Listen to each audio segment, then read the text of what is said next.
상식한 받기를 사랑해주시는 상식이들, 하이. 이번 시간에는 롯데월드 어드벤처 부산에 건설 예정인 어트랙션들을 알아볼까 합니다. 지금 바로 출발합니다.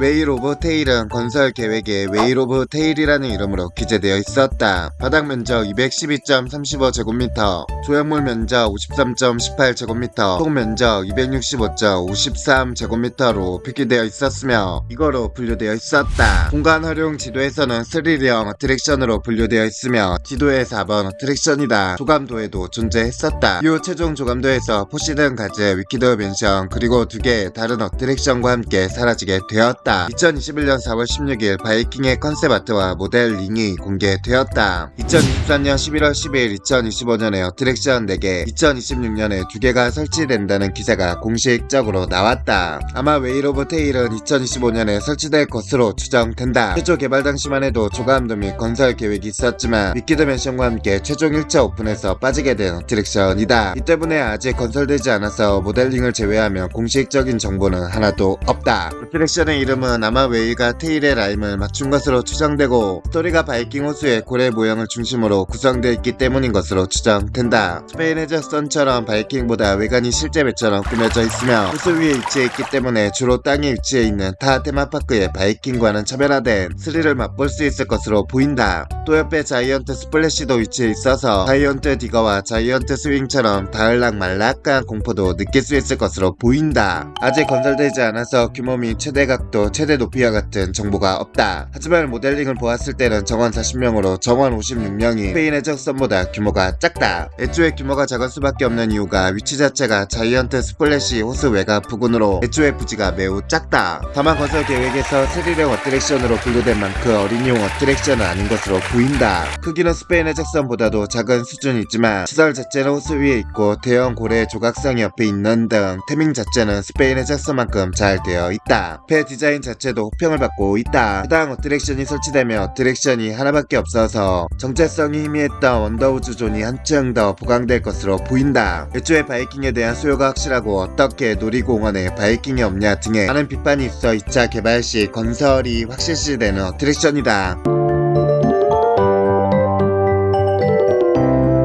위키드 맨션은 롯데월드 어드벤처 부산의 건설 예정인 유령의 집이다. 2023년 11월 12일 2025년에 어트랙션 4개, 2026년에 2개가 설치된다는 기사가 공식적으로 나왔다. 아마 위키드 맨션은 2025년에 설치될 것으로 추정된다. 최초 개발 당시만 해도 조감도 및 건설 계획이 있었지만 웨일 오브 테일과 함께 최종 1차 오픈에서 빠지게 된 어트랙션이다. 이 때문에 아직 건설되지 않아서 공식적인 정보는 하나도 없다. 건설 계획에서 위키드 맨션이라는 이름으로 기재되어 있었을 때부터 드라큘라의 별장처럼 공포 컨셉 다크라이드라는 추측이 지배적이었다. 그러나 이후 밝혀진 사실에 따르면 워크 스루형 어트랙션으로 유령의 집으로 추정된다. 이후 들리는 정보에 따르면 유령의 집이 맞으며 기존과는 다른 체험의 어트랙션이 될 예정이라고 한다. 아직 건설되지 않아서 내부 및 디자인과 같은 정보가 없다. 하지만 조감도를 보았을 때는 보라색 지붕의 성 모양으로 외형은 헌티드 맨션과 유사하며 불호 최대 규모로 매우 크다. 우리나라에서 최대 규모의 유령의 집이 될 것으로 보이며 놀이공원 테마의 정체성을 잡아주기 위해선 필수인 다크라이드의 역할을 대신해 활약할 것으로 보인다. 일단 크기에서부터 다른 귀신의 집들을 압도할 것으로 보이고 또 벌써 스토리가 갖춰져 있기 때문에 퀄리티는 기대해도 될 것으로 보인다. 전율 미궁처럼 오감을 모두 활용하기 위해 청각과 후각을 통한 효과에 굉장히 신경 쓰는 중이라고 한다. 해당 어트랙션이 설치되면 어트랙션이 하나밖에 없어서 정체성이 희미했던 원더 우주 존이 한층 더 보강될 것으로 보인다. 또 위키드 맨션이 브롯의 스토리 전개에 중요한 역할을 하고 있고 추가 어트랙션들이 들어오기 위해 비워놓은 어트랙션들이 많아 허전하다는 비판이 많이 나오고 있어 건설이 시급하다. 위치는 언더우즈 존에서 자이언트 스플래시 위쪽의 부지이다. 해당 부지는 현재 위키드 맨션 착공을 위해 깔끔하게 비어져 있고 흙밭이다. 이처럼 브롯은 비어진 추가 예정 부지가 많은데 이 때문에 테마파크가 더 허전해 보인다는 비판도 많다. 최근에는 이 어트랙션이 빠지고 피크닉 가든부터 이 부지까지 일전에 취소되었던 로얄 가득 소속 우드운 코스터 타이거 트랙이 건설될 것이라는 루머가 있다. 재밌게 보셨다면 좋아요 구독 부탁드려요.